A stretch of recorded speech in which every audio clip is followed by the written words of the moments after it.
रही है।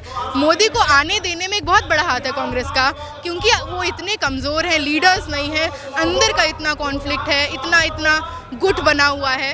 तो ये सारी चीज़ें हैं। इस दौर में सबसे ज़रूरी है अपने आपसी मतभेद को भूलकर भाजपा बनाई जाती है। तो सामने है कि कौन है गुंडों की सरकार, कौन है रेपिस्टों की और कौन है करप्शन के लीडर्स, है ना। हम हर जगह देखते हैं कि लोग बोलने से डरते हैं क्योंकि उनको डर है कि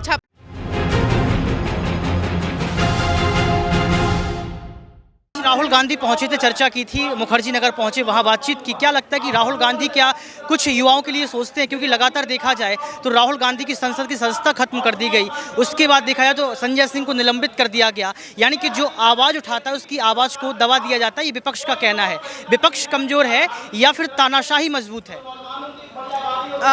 बिल्कुल, एक दौर में एक लंबे समय से कांग्रेस ने कोई पहल नहीं की है, बिल्कुल ठीक बात है, पर भारत जोड़ो उन्होंने कोशिश की। मुझे ये लग रहा है एक लंबे टाइम से सोया हुआ था कांग्रेस, जो कि बेकार ही बात है। आप देश के सबसे बड़े ऑपोजिशन हैं, आपको ये ज़रूरत ही नहीं फील हो रही है, रिस्पॉन्सिबिलिटी नहीं फील हो रही है।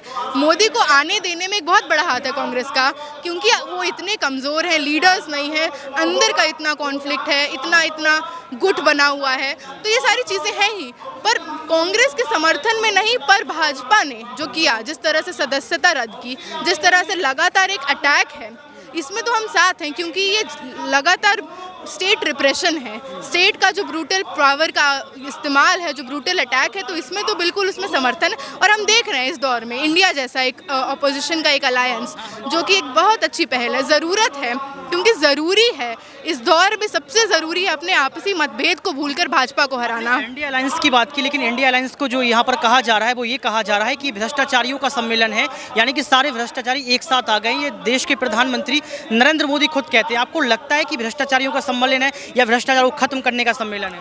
बिल्कुल, भ्रष्टाचारियों का सम्मेलन एकदम नहीं है। वो सरकार तो कुछ बोलने लायक नहीं है जो सरकार रेपिस्टों की है, जो सरकार खुद भ्रष्टाचारियों की है। बृजभूषण पे खाली रेप केसेस नहीं है, एक तो माइनर का रेप किया उसने, खाली रेप का बात नहीं है, इतना बड़ा करप्शन किया उसने, इतने सारे मर्डर्स किए हैं। आप उस व्यक्ति को संरक्षण दे रहे हैं। बिल्किस बानो का जो रेप हुआ, उसके बाद गुजरात हाईकोर्ट उनको बेल दे देती है। बेल खाली बेल की बात नहीं है, वो गुंडे बाहर निकलते हैं और उनको मालाएं पहनाई जाती हैं। तो सामने है कि कौन है गुंडों की सरकार, कौन है रेपिस्टों की और कौन है करप्शन की सरकार। तो क्या लगता है आपको कि हम अपने देश को कैसे बचाएंगे? लोकतांत्रिक हमारा देश है, संवैधानिक पदों पर बैठे तमाम लोग जो हैं वो भी शांत हो जाते हैं। सवाल तो राष्ट्रपति द्रौपदी मुर्मू पर ही उठाए गए। क्या आपको लगता है कि भारत देश सच में खतरे में है?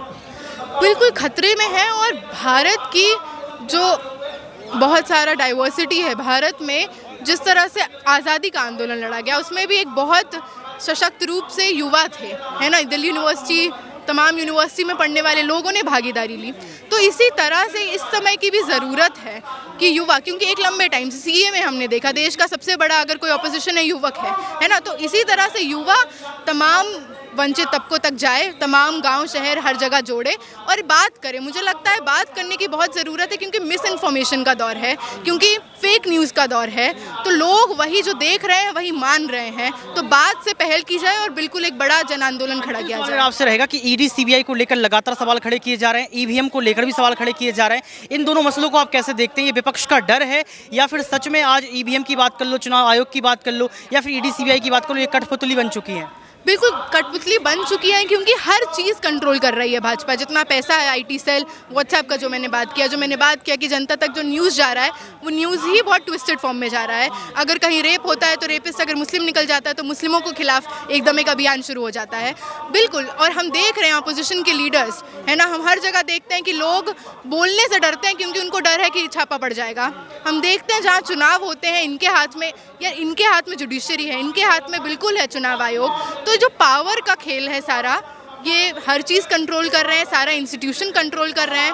पर इसके बीच से भी आवाज़ें सशक्त हो रही हैं, इंटेंसिफाई हो रही हैं, आंदोलन खड़े हो रहे हैं और टिक रहे हैं। किसान आंदोलन इस चीज़ का जीता जागता सबूत है। बेटी युवा बेटी की आवाज़